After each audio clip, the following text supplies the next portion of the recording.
Osmosis के बारे में can anyone explain me what is osmosis? बोलो एनीवन। तो ओस्मोसिस हम लोग किसे बोलते हैं? किसी को कुछ भी आइडिया है? एनीवन? तो आप लोग लिखो एवरीवन। ओस्मोसिस होता क्या है? ठीक है। ओके। ओस्मोसिस जो प्रोसेस होता है कैसा प्रोसेस होता है? स्पॉन्टेनियस प्रोसेस होता है ना। ओस्मोसिस कैसा प्रोसेस होता है? स्पॉन्टेनियस प्रोसेस होता है। तो यहाँ पे जो सॉल्वेंट है ना, हमारा सॉल्वेंट का मूवमेंट किधर से किधर होता है? सॉल्वेंट का मूवमेंट होता है हमारा प्योर सॉल्वेंट से सॉल्यूशन की तरफ मूवमेंट होता है। ठीक है, क्लियर हो गया सबको? ओस्मोसिस में हमारा सॉल्वेंट अगर वाटर है तो वाटर का मूवमेंट किधर होगा? प्योर वाटर से सॉल्यूशन की तरफ। और इस प्रोसेस को, इस फेनोमेना को हम लोग क्या बोलते हैं? ओस्मोसिस। है ना? क्लियर है? किसी को डाउट तो नहीं है ना यहाँ पे? बोलो, क्लियर है ना आपको? Yes, sir. ओके, तो आप सभी लोग लिखना everyone, it is the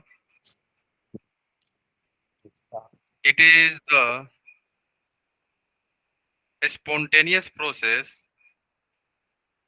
It is the spontaneous process,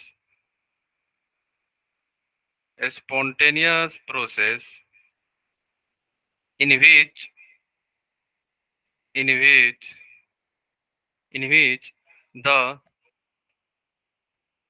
the solvent the solvent the solvent moves solvent moves from from pure solvent from pure solvent to the solution. Pure solvent से solution की तरफ movement होता है हमारी solvent का, है ना। Suppose करो मैंने यहाँ पे बीकर लिया है, सभी लोग ध्यान सुनना एवरीवन। सपोज करो मैंने यहाँ पे एक बीकर ले ली, है ना। और बीकर में मैंने क्या ले लिया यहाँ पे? Semi permeable membrane. Pure solvent through, ये भी लिख लो आप लोग, थ्रू थ्रू एसपीएम। एसपीएम क्या है हमारा? सेमी परमिएबल मेम्ब्रेन, है ना, याद रखना इसे आप लोग। ठीक है, तो यहाँ पे हमारा क्या है? सेमी परमिएबल मेम्ब्रेन मैं यहाँ पे बना रहा हूँ, है ना। ये हमारा क्या हो गया? एसपीएम। ठीक है ना। ये हमारा हो गया एसपीएम। ओके। और लेफ्ट साइड में मैं यहाँ पे ले रहा हूँ प्योर वाटर। क्या ले रहा हूँ मैं? Pure water. वाटर क्या है हमारा यहाँ पे? सॉल्वेंट। मींस हमारा ये क्या है लेफ्ट साइड में? ये हमारा हो गया प्योर सॉल्वेंट। Pure solvent. ठीक है, क्लियर है? अब मैं राइट साइड में क्या ले रहा हूँ? सोल्यूशन ले रहा हूँ, वाटर प्लस सॉल्यूट। ठीक है। ओके, राइट साइड में हमारा ये क्या हो गया? सॉल्यूशन हो गया, है ना। वाटर प्लस सॉल्यूट, ये मैंने यहाँ पे सॉल्यूट डाल दिया था, ये क्या हो गया हमारा? Water plus solute. ठीक है, ये हमारा हो गया सॉल्यूशन। क्या है हमारा? ये सॉल्यूशन है। ठीक है। तो अकॉर्डिंग टू ऑस्मोसिस, ऑस्मोसिस क्या होता है? Movement of pure solvent, movement of pure solvent toward solution. ये जो मूवमेंट होगा सॉल्वेंट का, वाटर का, अगर यहाँ पे क्या लिया मैंने? वाटर लिया है, तो वाटर का मूवमेंट हो रहा है यहाँ पे प्योर वाटर से सॉल्यूशन की तरफ। ठीक है। और इस प्रोसेस और इस फिनोमेना को हम लोग क्या बोलते हैं? ऑस्मोसिस बोलते हैं, है ना। क्लियर है सभी को? एनीवन? किसी को कोई डाउट है? बोलो। जानवी, केशव, प्रिया, शीतल, श्रुति, स्नेहा, विशाल, एनीवन? किसी को कोई डाउट तो नहीं है ना यहाँ पे? बोलो। ठीक है, ठीक है, okay okay, no doubt no doubt. Clear clear. अब आप लोग ये बताओ, अगर कोई आपसे पूछे कि शीतल एंड प्रिया। No, sir. हाँ बोलो। शीतल एंड प्रिया, अगर आपसे कोई बोले कि ये प्रोसेस को आप रोकना चाहते हो तो आप कैसे रोकोगे? और कोई आपसे पूछे कि प्रिया एंड शीतल आप को स्टॉप करो, जो भी स्पॉन्टेनियस प्रोसेस सर होगी। कंडीशन लागू, हाँ बोलो। कंडीशन लागू। दोनों की कॉन्सेंट्रेशन सेम हो जाएंगे। हाँ, तो हम लोग क्या करेंगे यहाँ पे, हम लोग यहाँ पे बाई नहीं नहीं एसपीएम से नहीं होगा प्रिया। एसपीएम तो एक प्रकार का एक फिल्टर टाइप का बिहेव करता है। एसपीएम क्या है, सेमी परमिएबल मेम्ब्रेन्स है। ऐसा ऐसा मेम्ब्रेन्स होता है जहाँ पे केवल सॉल्वेंट पास होता है उधर से, सॉल्यूट नहीं सॉल्वेंट। जैसे आप लोग जब चाय बनाते हो ना, आप लोग चाय को जिसे छानते हो, जिससे आप छान रहे हो, क्या एक प्रकार का फिल्टर की तरह बिहेव होता है ना वो। पत्ती को तो जाने नहीं देता, केवल लिक्विड जाता यस है ना। वैसे ही एक प्रकार का एसपीएम होता है। देखो अगर कोई आपसे बोले कि इसे इस प्रोसेस को रोकना है तो आप क्या करोगे, यहाँ पे प्रेशर अप्लाई करोगे। सभी लोग ध्यान सुनना है एवरीवन। तो प्रेशर हम लोग कहाँ पे अप्लाई करेंगे, किधर, मीन्स सॉल्वेंट के साइड या सॉल्यूशन के साइड हम लोग प्रेशर अप्लाई करेंगे, बोलो। हम लोग प्रेशर अप्लाई करने वाले हैं किधर, सॉल्वेंट के साइड नहीं, सॉल्यूशन के साइड हम लोग यहाँ पे प्रेशर अप्लाई कर रहे सॉल्यूशन। हैं। ठीक है, क्लियर हो गया। तो यहाँ पे मैंने पी एक्सटर्नल से डोनेट कर रहा यस हूँ। सर। ठीक है, तो आप प्रेशर अप्लाई किए जा रहे हो, ठीक है। प्रेशर अप्लाई करते करते एक ऐसा टाइम आएगा जहां पे ये प्रोसेस स्टॉप हो जाए। मीन जो मूवमेंट हो रहा था वाटर का, प्योर वाटर से सॉल्यूशन की तरफ, वो प्रोसेस क्या हो गया, ये फिनोमेना क्या हो गया, रुक गया। जहां पे वो रुकेगा, जिस प्रेशर वैल्यू पे, उसी प्रेशर को हम लोग क्या बोलते हैं, ऑस्मोटिक प्रेशर। तो पी एक्सटर्नल अगर पाई से बराबर हो जाए, पाई हमारा क्या है, एक्सटर्नल प्रेशर, पाई हमारा क्या है, ऑस्मोटिक प्रेशर है, P external mean external pressure आप अप्लाई कर रहे हो। ठीक है, क्लियर हो गया। तो जब हमारा एक्सटर्नल प्रेशर ऑस्मोटिक प्रेशर के बराबर हो जाएगा तो हमारी ऑस्मोसिस क्या हो जाएगी, रुक जाएगी। तो उस वैल्यू को, उस प्रेशर वैल्यू को हम लोग क्या बोलते हैं, ऑस्मोटिक प्रेशर। जो भी वैल्यू वैल्यू आएगा, मान लो 20 atm आया, तो 20 atm पे हमारी प्रोसेस रुक गई, तो 20 atm क्या हो जाएगा, ऑस्मोटिक प्रेशर होगा वहां पे। ठीक है, क्लियर हो गया, किसी को डाउट है ना। No sir. हाँ okay Priya, 1 second. Osmotic pressure क्या होता है, अब वही मैं अप्लाई कर रहा हूँ। It is the external pressure. Osmotic pressure क्या होता है, एक्सटर्नल प्रेशर होता है जो हम लोग अप्लाई करते हैं सो दैट हमारी प्रोसेस जो हो रही है, जो फेनोमेना हो रहा है ऑस्मोसिस, वो क्या हो जाए, रुक जाए, स्टॉप हो जाए। उसी को हम लोग क्या बोलते हैं, ऑस्मोटिक प्रेशर। ठीक है, तो आप लोग सभी लोग लिखो यहाँ पे, एवरीवन। ठीक है, तो सभी लोग लिखना, it is the it is the external it is the external pressure external pressure external pressure which is applied which is applied to stop the osmosis process। ठीक है, osmosis process, और उसी को हम लोग क्या बोलते हैं, osmotic प्रेशर। ठीक है, आप प्रेशर अप्लाई कर रहे हो, जिस प्रेशर वैल्यू पे हमारी osmosis रुक गई, उसी प्रेशर को हम लोग क्या बोलते हैं, osmotic प्रेशर। क्लियर है, किसी को डाउट है, एनीवन, नो डाउट, है ना, yes sir. Fine. No doubt. तो ऑस्मोटिक प्रेशर मीन्स क्या होगा, यहाँ हमारा जो ये मूवमेंट हो रहा था वाटर का, प्योर सॉल्वेंट सॉल्यूशन की तरफ क्या हो गया, रुक गया, ये स्टॉप हो गया अब।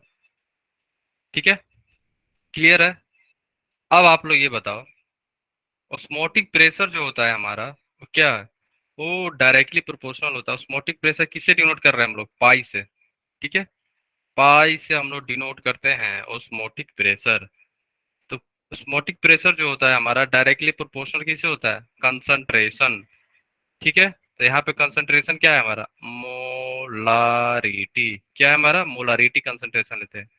एंड ऑस्मोटिक प्रेशर किससे डायरेक्टली प्रोपोर्शनल होता है, टेम्परेचर से। ठीक है, तो क्या मैं ऐसे लिख सकता हूँ, osmotic pressure is directly proportional to the product of concentration and temperature, हाँ या ना, यस या नो, टेल मी, है ना। और मैं यहाँ पे डायरेक्टली प्रोपोर्शनल हटा के क्या मैं लिख सकता हूँ, आर सी RCENT, है ना, RCT लिख सकता हूँ ना मैं? बोलो यस या नो। यहाँ पे आर क्या है हमारा? आर हमारा यहाँ पे है यूनिवर्सल गैस कांस्टेंट, या आप बोल सकते हो गैस कांस्टेंट। ठीक है। यहाँ पे सी क्या है हमारा? आपको पता है, मोलारिटी, है ना। टी क्या है yes, हमारा? टी हमारा है टेम्परेचर। टी हमारा क्या है? टेम्परेचर है ना। क्लियर है? तो इसे मैं ऐसे भी लिख सकता हूँ, pi equal to CR × T। अब आप लोग ये बताओ, मोलारिटी की फॉर्मूला क्या होती है?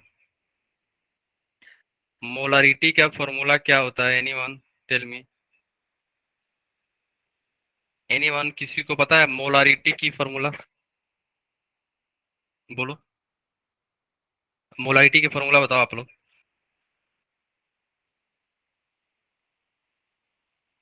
एनीवन, किसी को आइडिया है मोलारिटी का?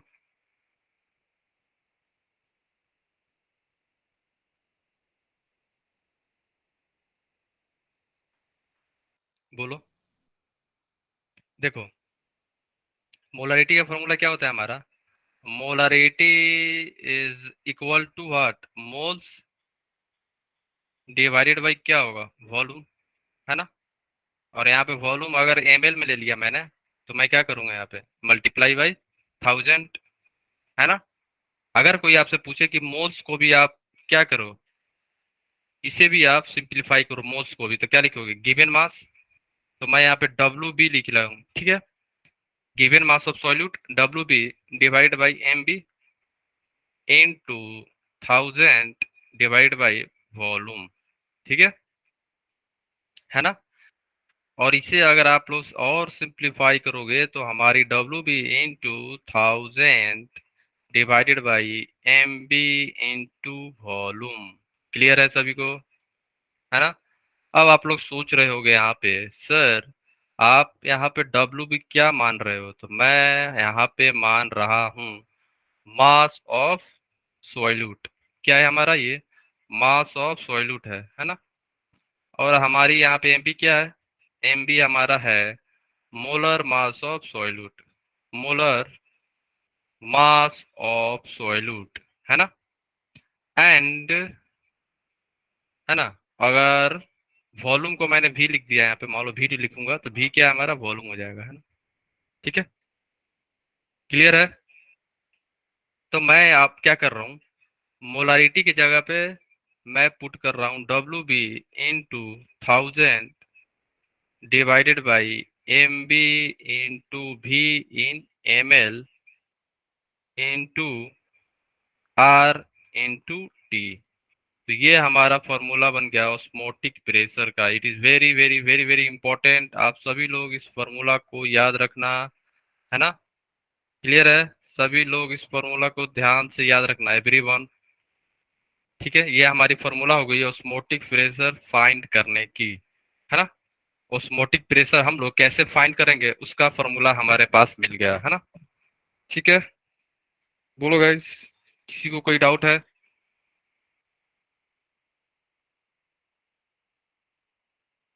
नहीं ना? ओके।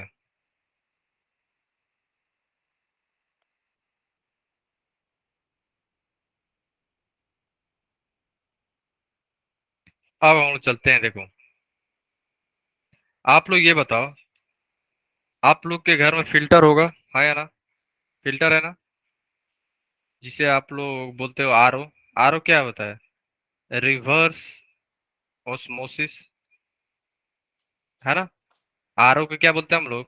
रिवर्स ऑस्मोसिस, है ना। तो हमारी फिल्टर कौन सी फेनोमेना पे काम करता है? हमारी फिल्टर जो है घर में, वो कौन सी फेनोमेना पे काम करती है?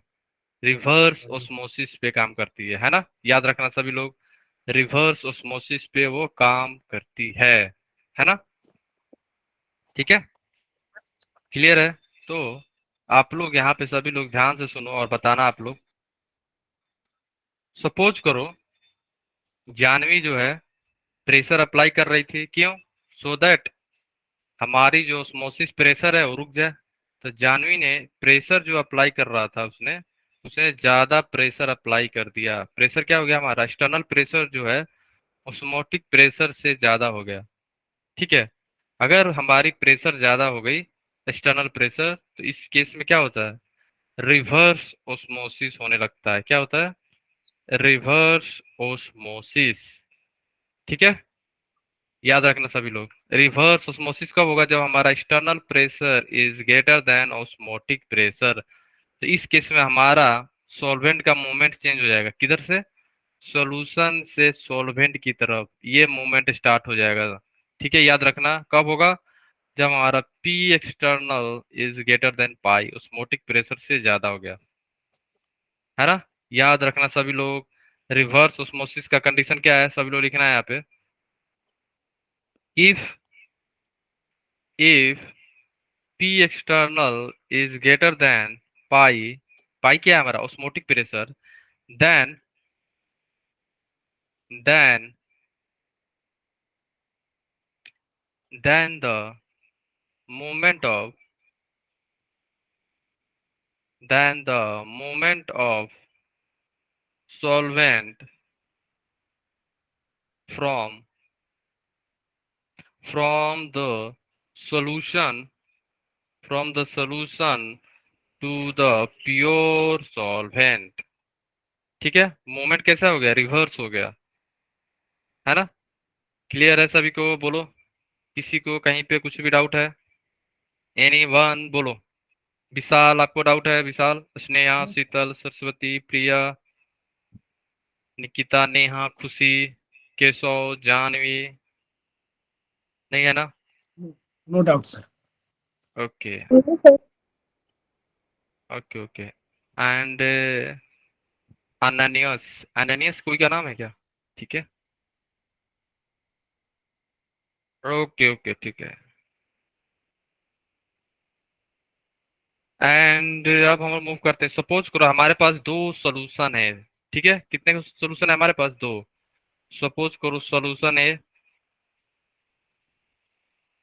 एंड सेकेंड सॉल्यूशन है हमारे पास सॉल्यूशन बी। ठीक है, एंड हमारी सॉल्यूशन ए की ऑस्मोटिक प्रेशर मैंने मान रहा हूँ पाई ए, और सॉल्यूशन बी की हमारी ऑस्मोटिक प्रेशर है क्या, पाई बी। तो केस ए है हमारा, सभी लोग बताना केस ए है क्या, अगर पाई ए जो है, अगर पाई बी से बराबर हो जाए तो ये किस टाइप का सॉल्यूशन होता है बोलो। अगर हमारा दोनों ही ऑस्मोटिक प्रेशर दो सॉल्यूशन की बराबर हो जाए तो इस केस में क्या होता है, यहाँ पे हमारा होता है, याद रखना, कि क्या है, आइसोटोनिक सॉल्यूशन। क्या होता है हमारा, isotonic solution. Clear. Case B, case B में क्या है, अगर हमारा ऑस्मोटिक प्रेशर ए जो है ज्यादा हो गया किससे, ऑस्मोटिक प्रेशर ऑफ बी, तो क्या हो जाएगा हमारा, यहाँ पे पाइए क्या है हमारा, पाइए हमारा है हाइपरटोनिक सॉल्यूशन। ये क्या है हमारा, हाइपरटोनिक सॉल्यूशन। एंड पाई भी क्या है हमारा, पाई भी हमारा है hypo hypotonic solution, hypotonic solution. ठीक है, क्लियर है सभी को। Yes sir. ठीक है, ओके। और किसी को डाउट तो नहीं है ना, आगे चले हम लोग, किसी को कहीं पे कुछ भी डाउट हो तो पूछो आप लोग, एनी वन, नहीं, ओके ओके ठीक है, आगे चलते हैं हम लोग, है ना। ओके गाइस, अब आपके पास एक क्वेश्चन है, सभी लोग इस क्वेश्चन को ट्राई करो, एवरीवन।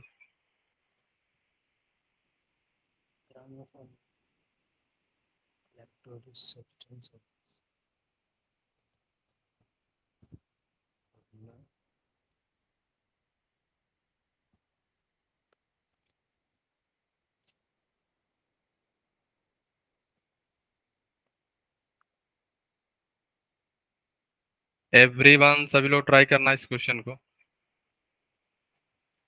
क्वेश्चन में आपको फाइंड क्या करना है,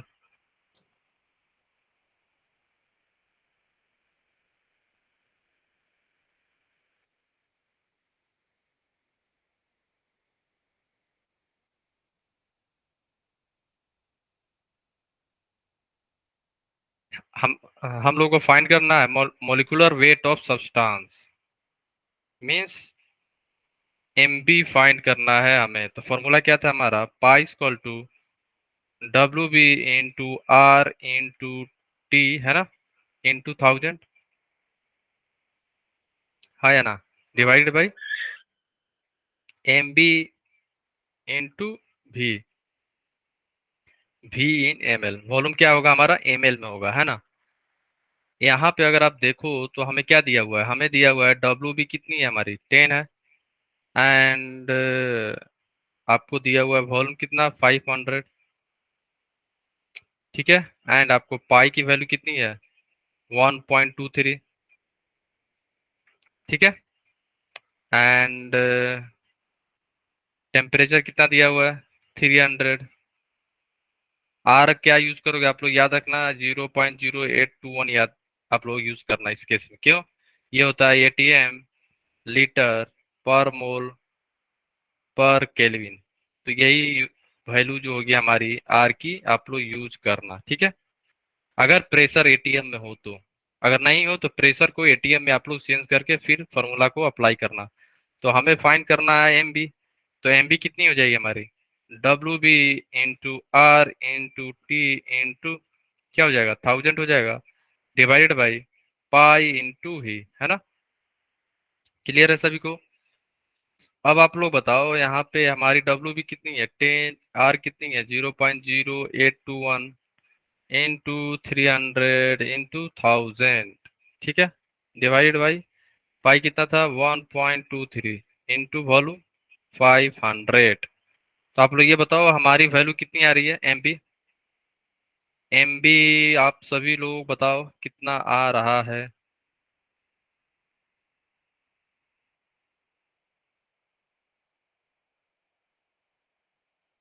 आप लोग का वैल्यू कितना आ रहा है एम बी, सभी लोग।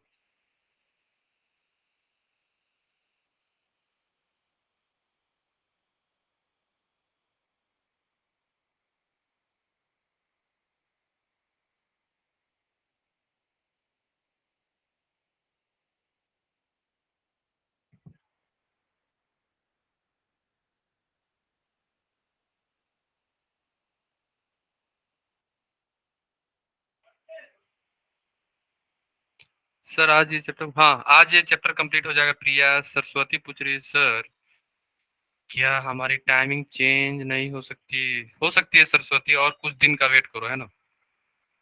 अगर टाइमिंग हो जाए तो जरूर चेंज हो सकता है ना, कुछ और एक दो दिन वेट कर लो आप, ठीक है सरस्वती। ओके। सो गाइज आप लोग बताओ, आप लोग आंसर आ गया आप लोग का, आप लोगों का आंसर आ गया सभी का। आप कैलकुलेट करोगे तो आपको आएगा 400 के अप्रोक्स, 400.48 ग्राम पर मोल, ये हमारी आंसर आ जाएगी, है ना। ठीक है, क्लियर है ना। तो कुछ क्वेश्चन आप लोग होमवर्क में ले लो, सभी लोग स्क्रीनशॉट ले लो इसका। अब हम लोग चलेंगे वेंटो फैक्टर की तरफ, आप लोग होमवर्क ले लो इसका। ये क्वेश्चन आप लोग होमवर्क ले लो सभी लोग, स्क्रीनशॉट, है ना, ये भी ले लो।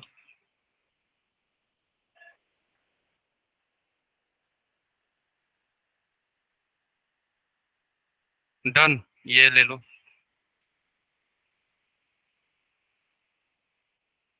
और जिसको कहीं पे कुछ भी डाउट हो होमवर्क में तो क्या करें सर, कल के टेस्ट रिजल्ट नहीं आया, रिजल्ट नहीं आया, आ जाएगा। रिजल्ट आप लोग के साथ शेयर हो जाएगा, है ना। ठीक है प्रिया, ओके, ठीक है ठीक है, ये हो गया। एंड अब हम लोग स्टार्ट करेंगे वेंट ऑफ फैक्टर। तो आप लोग ये बताओ, हम लोग वेंट ऑफ फैक्टर क्यों पढ़ते हैं, हम लोग का क्या हुआ, कोलिगेटिव प्रॉपर्टी खत्म हो गया, चार कोलिगेटिव प्रॉपर्टी थे और चारों हम लोगों ने कवर कर लिया। फिर हम लोगों को ये फैक्टर पढ़ने की जरूरत क्यों पड़ी, वाई, इसके पीछे रीजन क्या है, इंपॉर्टेंस क्या है, हम लोग क्यों पढ़ते हैं, बोलो। हम लोग वेंट ऑफ फैक्टर क्यों पढ़ते हैं, कोई बता सकता है, एनीवन। ब्रिजेश, दिशा, जानवी, केशव, नेहा, निकिता, प्रिया, प्रिया चौहान, प्रिया वत्स, समीरा, शीतल, स्नेहा, सुरेंद्र, विशाल। किसी को आइडिया है हम लोग वेंटा फैक्टर क्यों पढ़ते हैं?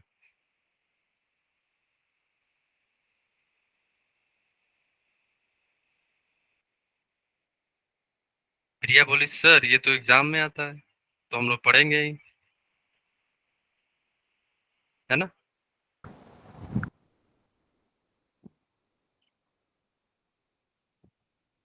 है ना? एग्जाम में आता है सर तो हम लोग पढ़ेंगे, नहीं पढ़ेंगे तो नंबर नहीं आएगा, इसीलिए हम लोग पढ़ते हैं, है ना? ये रीजन है। बोलो आप लोग। एग्जाम में आता है इसलिए हम लोग पढ़ते हैं ना?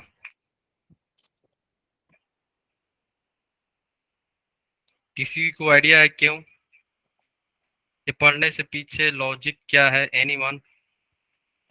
हम लोग इसे क्यों पढ़ते हैं? किसी को आइडिया है?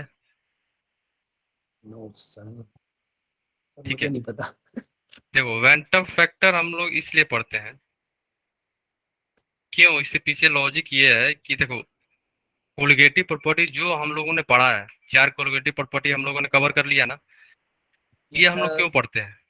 कोलिगेटिव प्रॉपर्टी जो है हम लोग क्यों पढ़ते हैं, इसके पीछे लॉजिक क्या है? कोलिगेटिव प्रॉपर्टी इसलिए हम लोग पढ़ते हैं, और इसलिए हम लोग को पढ़ना पड़ता है क्योंकि अगर आप जब हाई लेवल पे जाओगे पीएचडी में या कहीं पे केमिकल से बीटेक करोगे, तो वहां पे आपको हम लोग कोलिगेटिव प्रॉपर्टी से ही हम लोग मोलर मास फाइंड करते हैं पॉलीमर का, बड़ा बड़ा कंपाउंड का, बड़ी बड़ी कंपाउंड का, वहां से हम लोग मोलर मास फाइंड करते हैं। तो कोलिगेटिव प्रॉपर्टी वहां पे यूज होता है। अब आप लोग सोच रहे हो तो ठीक है हम लोग फाइंड कर सकते हैं, फिर भी सर हम लोग वेंटम फैक्टर ही क्यों पढ़ते हैं? वेंटम फैक्टर पढ़ने का लॉजिक इसलिए आया क्योंकि साइंटिस्टों ने देखा कि जो हम लोग मोलर मास फाइंड कर रहे थे एक्सपेरिमेंटली, और हम लोग जो कैलकुलेट कर रहे थे फार्मूला से, जो हम हमारे पास जो फार्मूला है ना, pi equal to C R T, delta T B, है ना, वो सब जो फार्मूला था delta T B delta T F वाली, सबसे हम लोग फाइंड कर रहे थे, और जो हम लोग एक एक्सपेरिमेंट भी कर रहे थे, उन दोनों में ऐसा देखा गया कि दोनों की वैल्यू डिफरेंट आ रही थी मोलर मास की, है ना? दोनों का मोलर मास का वैल्यू अलग आ रहा था। एक तो आप एब्जॉर्ब कर रहे थे और दूसरा आप कैलकुलेट कर रहे थे, दोनों को वैल्यू अलग आ रहा था। इनिशियली आपने कुछ और लिया, मिल कुछ और रहा था। तो साइंटिस्टों लोगों ने कंफ्यूज हो गया आखिर ऐसा हो क्यों रहा है। तो उन्होंने लोगों ने अच्छे से देखा तो पता चला ये हुआ कि कुछ कंपाउंड जो होते हैं वो क्या हो जाते हैं, डिसोसिएट हो जाते हैं, है ना? कुछ कंपाउंड क्या हो जाते हैं, डिसोसिएट हो जाते हैं। कुछ क्या हो जाते हैं, एसोसिएट हो जाते हैं। एसोसिएशन मीन्स दो कंपाउंड मिलके एक बन गया, या तीन कंपाउंड मिलके एक बन गया, या पांच कंपाउंड मिलके एक बन गया। तो ये इसके चलते क्या हो रहा था कि नंबर ऑफ पार्टिकल जो था सॉल्यूशन के अंदर इंक्रीज हो रहा था और डिक्रीज हो रहा था। और आपको पता है कि हमारी जो कोलिगेटिव प्रॉपर्टी है वो किस पे डिपेंड करती है, नंबर ऑफ सॉल्यूट पार्टिकल पे। तो number of solid particle decrease और इंक्रीज हो रहा था, इसलिए हमारा मोलर मास बढ़ रहा था और घट रहा था। ठीक है, प्रिया मैं ये बता रहा था कि जो हम लोग वेंटम फैक्टर इसलिए पढ़ रहे हैं क्योंकि हम लोग जो कैलकुलेट कर रहे थे हमारा मोलर मास, वो मोलर मास क्या हो रहा था हमारा, कभी बढ़ जा रहा था, कभी घट जा रहा था। ठीक है, तब उस फैक्टर को, जो भी इशू हो रहा था कैलकुलेट करने से हमारा मोलर मास क्यों घट जा रहा था, क्यों बढ़ जा रहा था, इसके पीछे ये पता चला कि हमारा जो सॉलिड है, जो सब्सटेंस है, जो सॉलिड सब्सटेंस आप सॉल्वेंट में डाल रहे हो, वो कभी कभी क्या हो जाती है, डिसोसिएट हो जाती है। तो डिसोसिएट होने के चलते क्या हो गया, नंबर ऑफ पार्टिकल इंक्रीज हो गया। कभी कभी कुछ कुछ कंपाउंड क्या होता है, कुछ कंपाउंड क्या होते हैं हमारे एसोसिएट हो जाते हैं। तो एसोसिएशन के चलते भी हमारा क्या होगा, नंबर ऑफ पार्टिकल तो चेंज होंगे कि नहीं होंगे, होंगे ना? एसोसिएशन में क्या होता है, दो कंपाउंड कंबाइन होके एक बन गए, है ना? दो कंपाउंड कंबाइन होके एक बन गए। एंड डिसोसिएशन में क्या हो गया, एक कंपाउंड डिसोसिएट होके दो बन गए, तो यहाँ पे दो हो गया और वहां पे एक हो रहा था, तो नंबर ऑफ पार्टिकल चेंज हो रहे थे। पार्टिकल चेंज होने से चलते हमारा जो वैल्यू आ रहा था मोलर मास का, वो डिफरेंट आ रहा था, एक्सपेरिमेंटली अलग आ रहा था, और हम लोग जो कैलकुलेट कर रहे थे, एब्जॉर्ब वैल्यू और कैलकुलेटेड वैल्यू दोनों ही चेंज हो रहा था। इस चलते हम लोगों ने एक फैक्टर का इंट्रोडक्शन हुआ जिसे हम लोग बोलते हैं वेंटर फैक्टर, सो दैट जो भी इशू हो रहा था कैलकुलेशन में उसे हम लोग क्या करें, खत्म कर दें। इसलिए हम लोग वेंटर फैक्टर को यूज करेंगे। ठीक है, वेंटर फैक्टर करता क्या है कि ये फाइंड करता है कि कितने पार्टिकल डिसोसिएट हुए, कितने पार्टिकल एसोसिएट हो गया। उससे हम लोग करेंगे क्या, बस मल्टीप्लाई कर देंगे उससे, तो हमारा आंसर क्या आएगा, अब सही आएगा। ठीक है, क्लियर हो गया प्रिया आपको? Yes, sir. तो इसके पीछे लॉजिक यही था। तो वेंटर फैक्टर से पहले आप लोग क्या, जो हमारा कोलिगेटिव प्रॉपर्टी है सीपी जो है डायरेक्टली प्रोपोर्शनल टू किससे, सीपी हमारा जो होता है colligative property directly proportional to number of solute particle के डायरेक्टली प्रोपोर्शनल होती है, नंबर ऑफ सोइल्यूट पार्टिकल्स। ठीक है, क्लियर हो गया है ना? ओके, तो आप लोग ये बताओ वेंटर फैक्टर का किसी को फॉर्मूला याद है? आई क्या था हमारा, एनीवन? आई हमारा होता है normal, normal molar mass divide by एब नॉर्मल मोलर मास, एब नॉर्मल मोलर मास। ठीक है ना? एब नॉर्मल। और क्या बोल सकते हैं हम लोग, बोलो, किसी को याद है? और हम लोग आई को क्या बोल सकते हैं, हम लोग आई को हम लोग बोल सकते हैं absorb Similar. Divide by calculated, divide by calculated. और क्या बोल सकते हैं हम लोग, और हम बोल सकते हैं टोटल नंबर ऑफ, या number of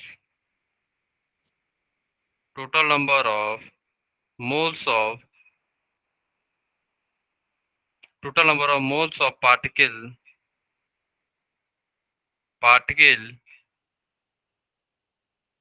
dissociated,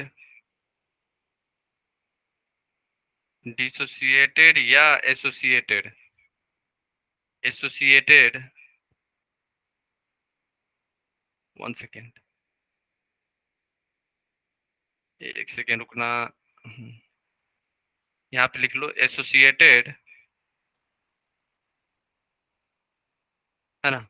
total number of moles of particle dissociated या associated after dissolving, after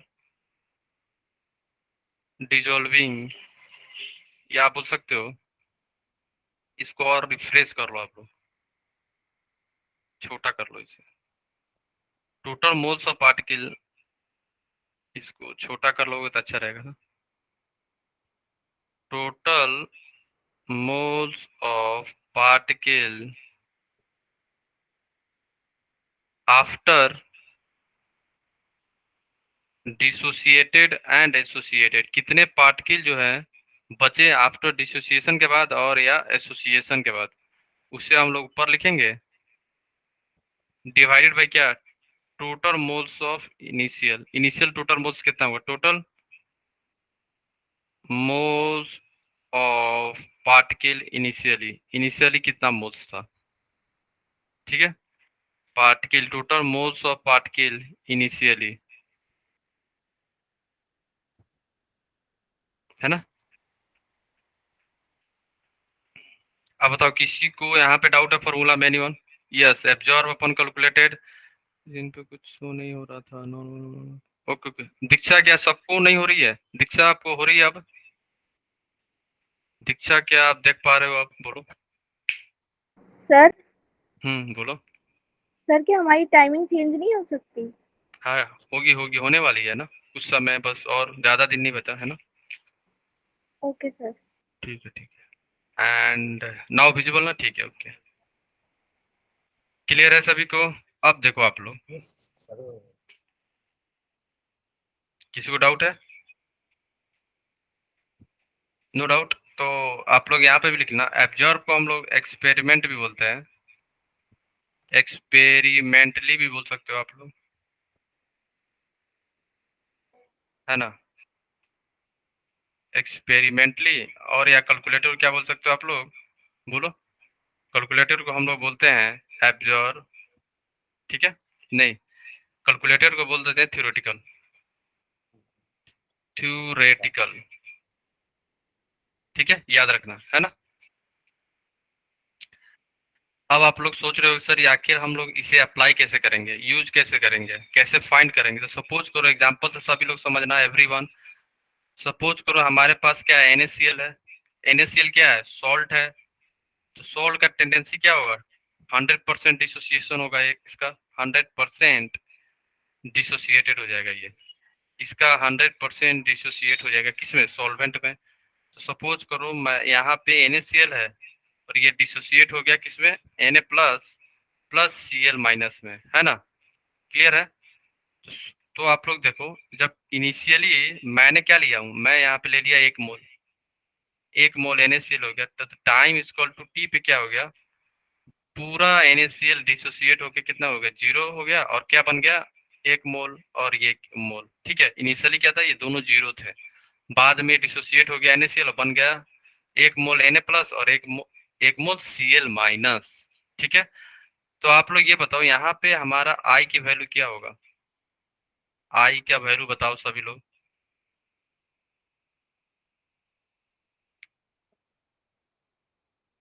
I की वैल्यू क्या होगी, और इसे हम लोग क्या बोलते हैं, थ्योरेटिकल, THU। और ये जो वैल्यू आएगा सम करके, इसे हम लोग बोलते हैं एब्जॉर्ब, ठीक है।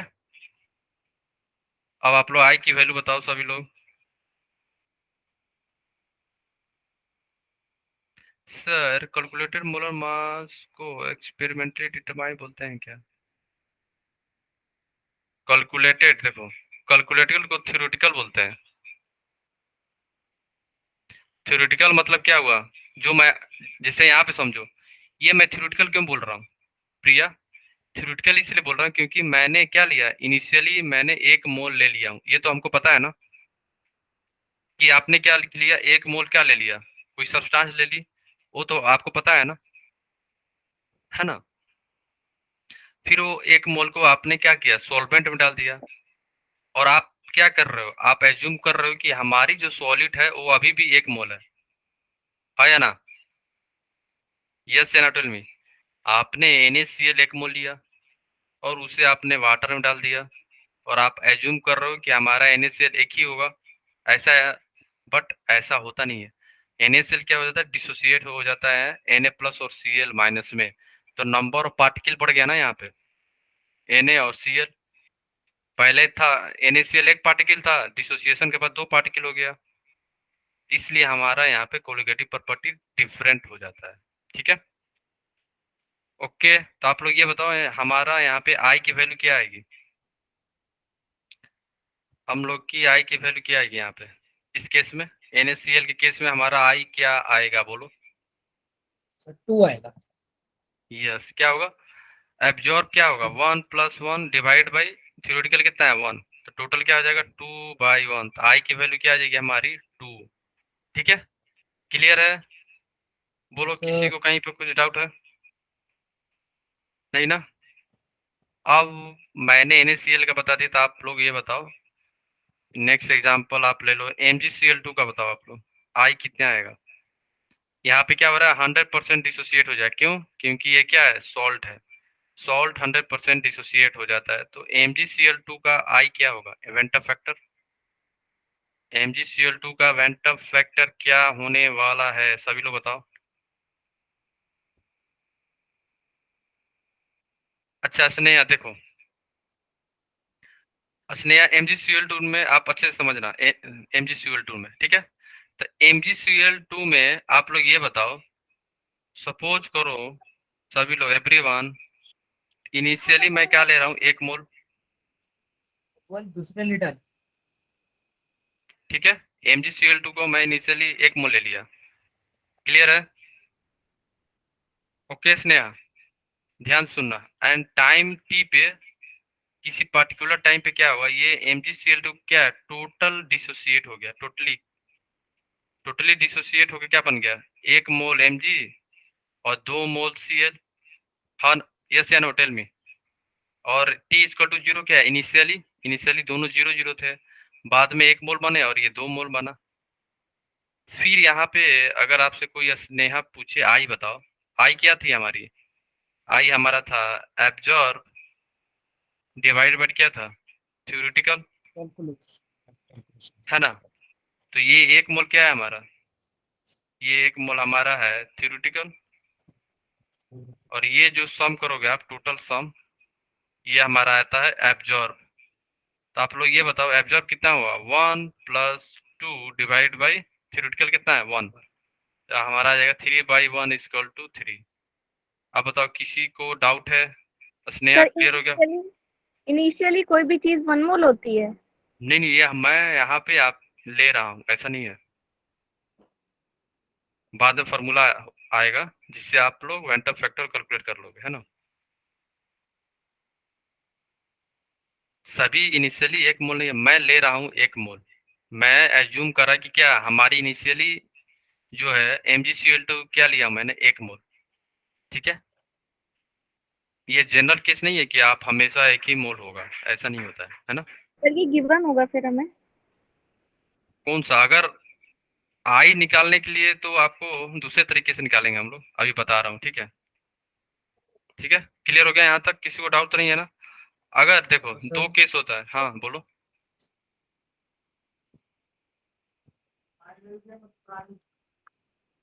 डाउट है? नो सर, कोई डाउट नहीं है। ठीक है, अब देखो यहाँ पे बेसिकली 2 केस होता है। एक केस होता है डिसोसिएशन का और एक केस होता है एसोसिएशन का, है ना? ध्यान से सभी लोग ध्यान से देखना। ठीक है, यहाँ पे देख लो, अगर डिसोसिएट हो रहा है, डिसोसिएशन। दूसरा केस है एसोसिएशन। एसोसिएशन मतलब क्या हुआ? 2 मॉलिक्यूल कंबाइन होके 1 मॉलिक्यूल बन रहा है, ये हो गया हमारा एसोसिएशन का केस। ठीक है, तो डिसोसिएशन में अगर सपोज करो वीक वीक ले लिया आपने कोई, या स्ट्रॉन्ग लियो, दोनों केस का बता दे रहा हूँ मैं। देखो सपोज करो यहाँ पे आपके पास डिसोसिएशन केस में हम लोग फॉर्मूला अप्लाई करते हैं, कौन सा? I equal to 1 plus n minus 1 into alpha, है ना? यहाँ पे अल्फा क्या है? अल्फा हमारा है degree of dissociation, degree of dissociation, है ना? n क्या है हमारा? नंबर ऑफ पार्टिकल, कितना पार्टिकल डिसोसिएट हुए, कितना पार्टिकल एसोसिएट हुए, ये डिपेंड करता है। ठीक है, number of moles of particle dissociated या number of moles of particle associated. तो आप लोग यहाँ पे बताना, सभी लोग ध्यान से समझना, एवरीवन। सपोज करो हमारा केसीएल है। केसीएल क्या है? सॉल्ट है।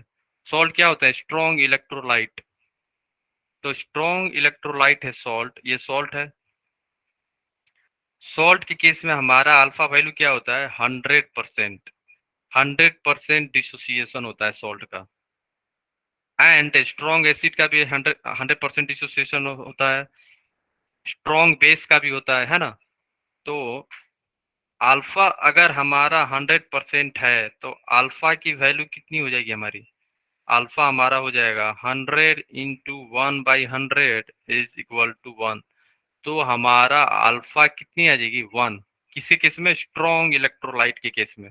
अगर स्ट्रॉन्ग है, लाइक सॉल्ट है, या स्ट्रॉन्ग एसिड हो, या स्ट्रॉन्ग बेस हो, उस केस में हमारा अल्फा हमेशा 1 होता है ना? तो आप लोग अभी सभी लोग ध्यान से सुनना, एवरीवन, है ना? सभी लोग ध्यान से सुनना। देखो यहाँ पे मैं एक एग्जांपल ले रहा हूँ, है ना? एग्जाम्पल क्या है? यहाँ पे सपोज करो मैंने केसीएल लिया था ना, वहाँ पे केसीएल था ना, आगे ऊपर केसीएल था ना? हाँ, तो केसीएल को मैं यहाँ पे डिसोसिएट कर रहा हूँ। तो केसीएल 2 आयंस देंगे, क्या प्लस प्लस सीएल माइनस, है या ना? बोलो, केसीएल डिसोसिएट करके 2 आयंस देगा ना, है ना? बोलो, स्नेहा, दीक्षा, यस सर। प्रिया,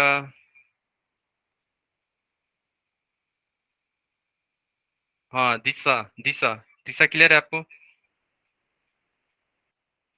दिशा आपको क्लियर है? हम्म।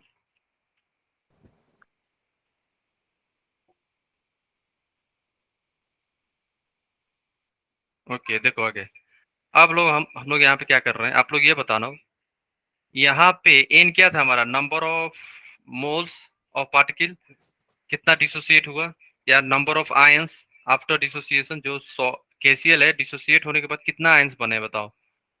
केसीएल डिसोसिएट होके कितना आयन बना है, एक एंड वन कितना हो गया, 1+1 कितना हो गया, 2। 2 आएगा सर। ठीक है, तो हमारा आई क्या हो जाएगा, 1+n-1 इंटू अल्फा। ठीक है, तो आई इक्वल टू 1+2-1, अल्फा कितना है हमारा 1, केसीएल क्या स्ट्रॉन्ग इलेक्ट्रोलाइट, तो इंटू 1, तो आई कितना जाएगा, 1+1 इक्वल टू 2। ठीक है, तो एक और हम लोगों ने देखा था ना MgCl2 वाला, वो भी देख लो आप लोग। MgCl2 का क्या था, MgCl2 में अगर ये डिसोसिएट होगा तो क्या बनेगा, Mg2 plus plus twice Cl minus, है ना। तो हमारा आई क्या था, 1+n-1 इंटू अल्फा। MgCl2 क्या है, सॉल्ट है, तो अल्फा क्या होगा, 100%, तो अल्फा वैल्यू क्या होगा यहाँ पे, अल्फा आएगा हमारा 1। तो आई क्या हो जाएगा, आई इक्वल टू 1+n कितना है बताओ, यहाँ पे n की वैल्यू कितनी है,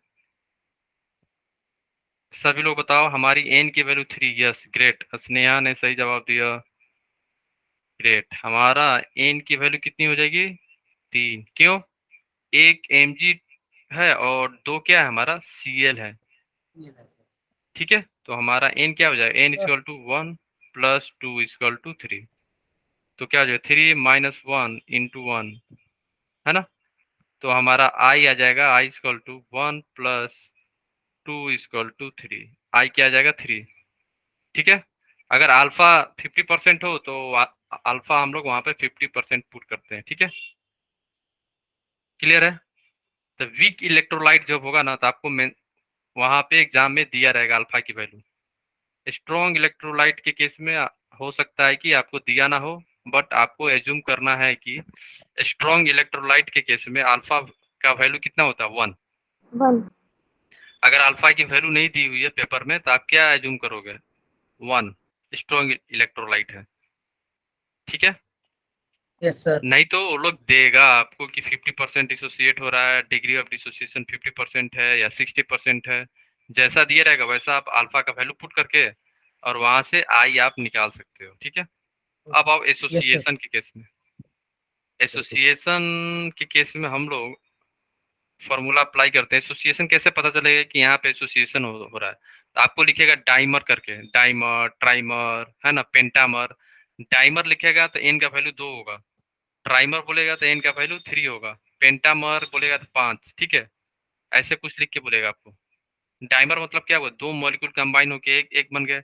पेंटामर का मतलब क्या हुआ, 5 मॉलिक्यूल कंबाइन होके एक मॉलिक्यूल बन गए, है ना। तो उसका फॉर्मूला होगा 1+1/n-1 इंटू अल्फा।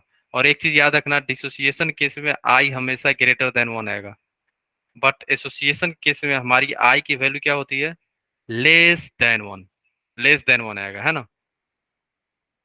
ठीक है, तो एसोसिएशन के केस में मैं यहाँ पे एक एग्जांपल ले रहा हूँ, क्या, 2 मोल एसिटिक एसिड मैंने लिया, कितने पार्टिकल है एसिटिक एसिड के, 2, और उसको मैंने बेंजीन के सॉल्यूशन में पास करा दिया।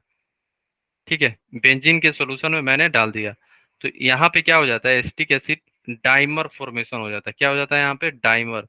2 मॉलिक्यूल जो थे एसिटिक एसिड के कंबाइन होके एक मॉलिक्यूल बन गए, बोलो हाँ या ना, है ना। तो यहाँ पे हमारा आई कैसे आप कैलकुलेट करोगे बताओ। और मैं यहाँ पे बता दे रहा हूँ, सभी लोग ध्यान से सुनना। हमारा, मैंने एज्यूम किया कि अल्फा यहाँ पे क्या है, 50% डिसोसिएशन हो रहा है इसका, क्योंकि एसिटिक एसिड क्या होता है, वीक एसिड होता है। तो यहाँ पे मैंने अल्फा आपको दे दिया कि 50% है, और फिर आपसे बोल रहा हूँ कि आप वेंटअप फैक्टर फाइंड करो इसका, है ना। और मैं ये भी बता दे रहा हूँ कि डाइमर है तो डाइमर केस में 2 होता है, 4 डाइमर, याद रखना है ना। ट्राइमर हो रहा तो n इक्वल टू 3 4 ट्राइमर, ठीक है। वैसे ट्राइमर, टेट्रामर, पेंटामर, पेंटा मीन्स 5, हेक्सामर, ऐसे होगा, है ना। n आपका 2 होगा यहाँ पे। अब आप लोग यहाँ पे फॉर्मूला अप्लाई करो सभी लोग, तो I equal to 1 plus 1 by n minus 1 into alpha, है ना। अल्फा हमारा कितना था, 50% था, तो अल्फा कितना हो जाएगा हमारा, 50 into 1/100 is comes out to be 1/2, alpha हो गया 1/2। तो I equal to 1 plus N कितना है हमारा, 2 है, माइनस 1, अल्फा कितनी है हमारी 1/2, तो क्या आ जाएगा बोलो, 1 प्लस 1 - 2 डिवाइड बाई 2 इंटू 1/2। तो यहाँ से आप कैलकुलेट करोगे तो हमारा आई इक्वल टू 1 - 1/2 इंटू 1/2, ये कितना हो जाएगा, 1 - 1/4, कितना आ जाएगा, 4 - 1 divide by 4 is comes out to be 3/4, कितना आ रहा है 3/4। तो ये आई वैल्यू क्या हो गया, लेस देन 1 आता है किसी केस में, एसोसिएशन के केस में। ओके प्रिया, एसोसिएशन के केस में हमारा आई की वैल्यू क्या होती है, लेस देन 1।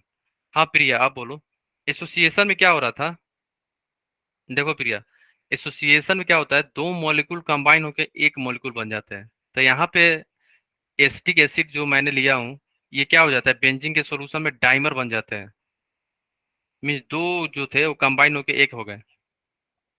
क्लियर है, एसोसिएशन के केस में दो मॉलिक्यूल कंबाइन होके एक हो जाएंगे तो डाइमर होगा, अगर तीन मॉलिक्यूल कंबाइन होके एक बन गए तो ट्राइमर हो जाएगा, अगर पांच मॉलिक्यूल कंबाइन होके एक मॉलिक्यूल बन जाए तो क्या होगा, पेंटामर। डाइमर ट्राइमर क्या होता है कि जब यहाँ पे एसोसिएशन होता है, मॉलिक्यूल एक दूसरे से कंबाइन हो जाते हैं। सर ये क्या? गिवन होगा डाइमर ट्राइमर? हाँ हाँ मेंशन होगा, ये मेंशन रहेगा, नहीं मेंशन होगा तो फिर आपको आइडिया कैसे लगेगा। कुछ स्पेशल केस होते हैं जैसे एसिटिक एसिड दे देगा और बेंजिंग सोल्यूशन, तो ये याद रखना कि ये डाइमर बनाता है। जो एनसीईआरटी में दिया रहेगा उसको आप लोग याद रखना, जो नहीं दिया रहेगा वो वहाँ पे मेंशन रहेगा कि ये डाइमर बन रहा है या पेंटामर बन रहा है। ये दोनों फॉर्मूला आप लोग याद रखना, it is very very important. Clear है, ओके गाइज, किसी को कोई डाउट तो नहीं है ना, बोलो। प्रिया क्लियर हो गया आपको, अल्फा अल्फा गिवन होगा।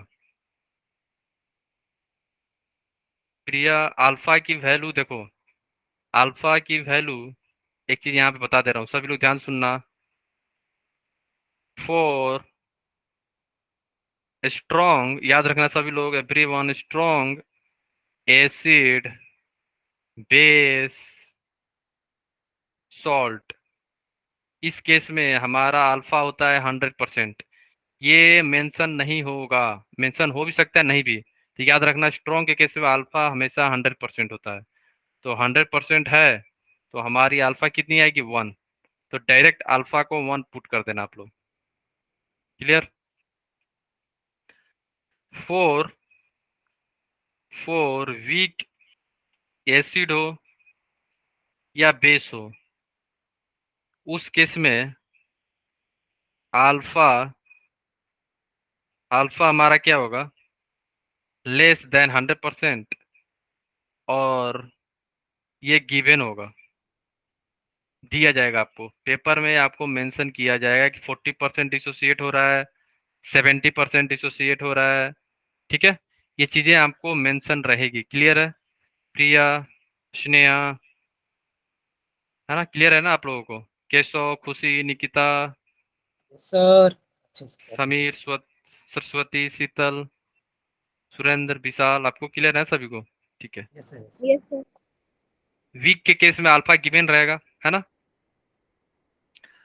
अब एक चीज याद रखना, सभी लोग नोट कर लो, नोट में क्या है, फोर नन इलेक्ट्रोलाइट, ऐसा इलेक्ट्रोलाइट जो ना तो डिसोसिएट हो रहा हो नहीं तो एसोसिएट हो रहा है। नो डिसोसिएशन, नो डिसोसिएशन या एसोसिएशन, नहीं तो डिसोसिएशन हो रहा है नहीं तो एसोसिएशन हो रहा है, याद रखना है ना। ऐसा केस जहाँ पे कोई डिसोसिएशन और एसोसिएशन ना हो तो उस केस में हमारी आई की वैल्यू 1 होती है, डायरेक्ट याद रखना। It is very very important. किस केस में? जहाँ पे कोई सा भी डिसोसिएशन और एसोसिएशन नहीं होता है। तो एग्जाम्पल के लिए याद रखना जो हमारे लिए इंपॉर्टेंट है, ग्लूकोज, सुक्रोज, यूरिया, ठीक है, जो भी ग्लूकोज, फ्रूक्टोज, ठीक है, ये सभी एग्जाम्पल किसके हैं जहाँ पे ये नहीं तो डिसोसिएट होते हैं नहीं तो एसोसिएट होते हैं, तो यहाँ पे आई की वैल्यू 1 होगा। क्लियर है? ये इंपॉर्टेंट है, याद रखना। ग्लूकोज, सुक्रोज और यूरिया के केस में हमारी आई की वैल्यू 1 होगा। क्लियर? आगे चले हम लोग, है ना। अब आप लोग देखो, अब हम लोग क्या करेंगे, जो भी हम लोगों ने कोलगेटिव प्रॉपर्टी थी ना, चारों का जो फॉर्मूला था, अब हम लोग मॉडिफाई कर रहे हैं। सब फॉर्मूला में अब हम लोग ऐड करेंगे आई। तो आप लोग सभी लोग लिखो यहाँ पे, modified modified equation, modified equation for colligative property का मॉडिफाइड इक्वेशन होगा। फर्स्ट में क्या था हमारा, लोअरिंग वेपर प्रेशर था ना, क्या था, P naught A minus P S divided by P naught A is equal to, क्या था आपको याद है? बोलो। वहां पे हमारा क्या था, काय भी था। तो काय भी क्या आगे आप लोग लगा दो वेंटअप फैक्टर, और क्या बोल सकते हो आप, small N divided by small N plus capital N. जहां आई आप लोग वहां ऐड करना जहां सॉल्यूट आ रहा है, सॉल्वेंट के केस में नहीं, सॉल्वेंट के आगे नहीं ऐड करते हैं, जहां जहां सॉल्यूट आ रहा है। तो ये हमारा फॉर्मूला हो गया। और इसे और सिंप्लीफाई करके क्या लिख सकता हूँ हम लोग, I N equal to capital N, ठीक है, ये हमारा हो गया। तो यहाँ पे स्मॉल एन क्या है, mole of solute, small N है हमारा mole of solute, capital N क्या है, mole of solvent, mole of solvent. Chi भी क्या था पता है ना, mole fraction of solute, mole fraction of mole fraction of solute. Clear है? इसमें किसी को डाउट है बोलो, एनीवन, किसी को डाउट है?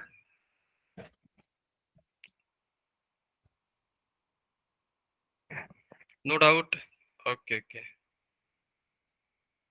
सेकेंड होगा हमारा, सेकेंड मॉडिफाइड फॉर्म में क्या होगा, delta T B equal to I into K B into molality. ठीक है, बस आई ऐड कर देना है, आपको कुछ करना नहीं है, आई आपको ऐड कर देना है, ऊपर मल्टीप्लाई कर देना आई से। सी क्या हो जाएगा, delta T F equal to I into K F into M, है ना। आपको बस मल्टीप्लाई कर देना है आई से। एंड लास्ट जो है हमारा डी क्या था, pi equal to I into C R T. तो ये हमारा मॉडिफाइड फॉर्मूला है, ठीक है। ये अब से आप लोग क्या करोगे, मॉडिफाइड फॉर्मूला आप लोग यूज करोगे, है ना। क्लियर है सभी को? किसी को कहीं पे कुछ भी डाउट है, एनीवन? अब से आप लोग ये फॉर्मूला अप्लाई करना, हमेशा आई को यूज करोगे आप लोग, बिना आई से आप लोग क्वेश्चन सॉल्व मत करना, है ना। हमेशा अब आई को यूज करोगे आप लोग, है ना। ओके, तो गाइस कुछ होमवर्क में ले लो और हम लोग डिस्कस करेंगे नेक्स्ट क्लास में, है ना। और किसी को डाउट हो होमवर्क में तो जरूर पूछ लेना, ठीक है। तो होमवर्क में ले लो आप लोग ये क्वेश्चन, ठीक है, सभी लोग, एवरीवन।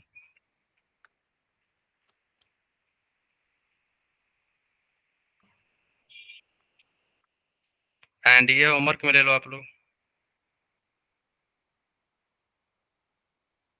सेकंड क्वेश्चन और होमवर्क आप सभी लोग सॉल्व करके और हमें बताना है कि आप लोगों को कहाँ पे दिक्कत हुई, कौन सा चीज़ समझ में नहीं आया, है ना? तो क्वेश्चन सॉल्व करोगे तब आपको आइडिया लगेगा।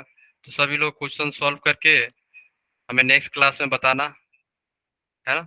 और किसी को डाउट हो तो ज़रूर पूछ लेना। ओके, ठीक है?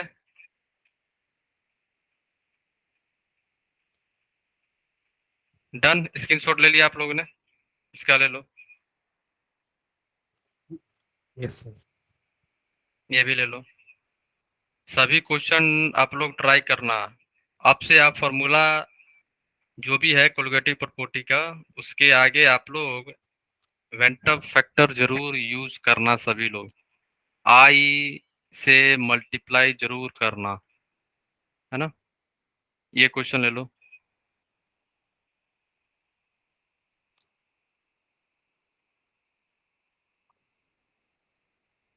एंड दिस वन,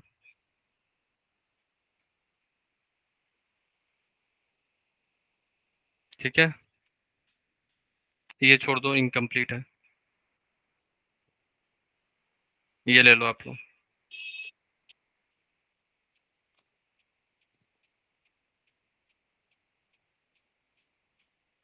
एंड या कंप्लीटेड। सभी लोग होमवर्क ट्राई करना और किसी को कोई सा भी डाउट हो तो आप लोग पूछ सकते हो हमसे, है ना? क्लियर? ओके गाइस, किसी को डाउट है तो पूछो। एनीवन? किसी को कहीं पे कुछ भी डाउट है? सर जो भी आपने एक नोट लिखवाया था, हम्म, सर उसमें बोलो। आपने बताया था कि नो, सर नो डिसेशन और नो हाँ, एसोसिएशन नन में, इलेक्ट्रोलाइट। हम्म, ये सर नन इलेक्ट्रोलाइट्स नहीं होगा, तो सर उसमें व्हेन होप्स का भी फैक्टर लगेगा कि नहीं? लगाने की जरूरत ही नहीं पड़ेगा। वन हो गया ना फिर तो। समझ रहे हो? अगर pi okay is equal sir. Two I into C R into T, है ना? अगर मैं बोल रहा हूँ कि नन इलेक्ट्रोलाइट है, आई वन है, तो क्या लिख सकते हो आप? Pi is equal to C R T. आप लिख देना, एग्जाम में इंपॉर्टेंट है। ठीक है? ठीक है, जब भी आप क्वेश्चन सॉल्व कर रहे हो तो आई लिख देना, जिससे क्या होगा कि हाँ भाई, मतलब सही रहता है ना। हमेशा आप फॉर्मूला आप आई लगा के ही क्वेश्चन सॉल्व करना आपसे, विदाउट आई मत करना आप लोग, है ना? ठीक है? क्लियर है? आंसर तो सही आएगा, बट आप लोग का कहीं पे अगर भूल गए आई लगाना तो आंसर गलत आ जाएगा ना। इसलिए बेटर है कि आप अब से आप लोग हर जगह आई अप्लाई करना, आई से मल्टीप्लाई करना। जहाँ जहाँ मैंने यहाँ पे मॉडिफाइड इक्वेशन में मैंने ऐड किया ना आई, हर जगह, तो वैसे ही आप लोग भी जब भी क्वेश्चन सॉल्व करो तो आप लोग भी आई को भूलना नहीं। आई को हमेशा साथ में रहना, साथ में रख के ही क्वेश्चन सॉल्व करना। ठीक है? क्लियर है? ओके, ठीक है guys, so let's meet in the next session. Till then, bye bye, take care, and keep learning and keep smiling. Bye bye, all of you.